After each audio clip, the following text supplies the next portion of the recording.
Walang mararamdaman. Halo-halo, te. Sa ika-47 araw ng Pinoy Big Part Brother, for me, hindi yung pagiging nominado. Siguro yung mga rason kung bakit ako nominado. Overthink talaga ako, kuya. Baka yung mga mabasa naging ko hindi emosyonal ko kayanin. ang tagpo ng kinausap ni Kuya sina Brent at Vince tungkol sa kanilang nominasyon. Ready, guys?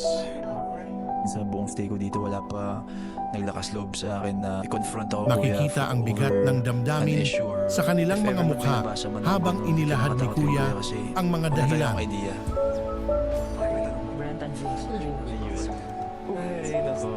Opportunity talaga to na mapakinggan ko yung mga gustong sabihin sa akin ng mga housemates. Kung bakit sila nominado. Hindi madali para sa kanila tanggapin ang mga puna mula sa mga kasama nila sa bahay. Every time us boys are together, lagi silang nasa labas lang.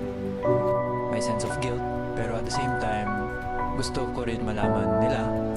Lalo na kung ito'y may kinalaman sa kanilang ugali, pakikitungo, o kung paano sila nagre-react sa iba't ibang sitwasyon. Bubuli din siya, but then he can't take a joke.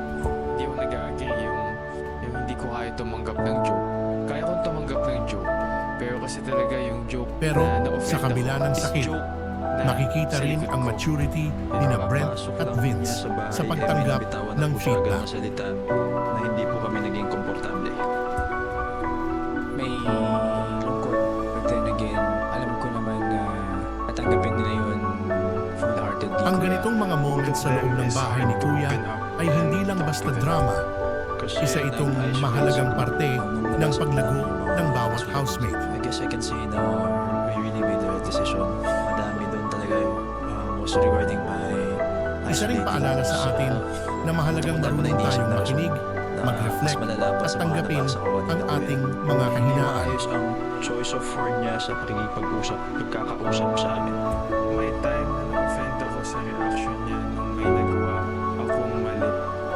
Sa huli, ang tanong, paano kaya nila haharapin ang mga susunod na araw sa bahay, dala ang kaalaman na may mga isyong kailangang ayusin. Yan ang dapat abangan. Nagkulang lang po sa effort para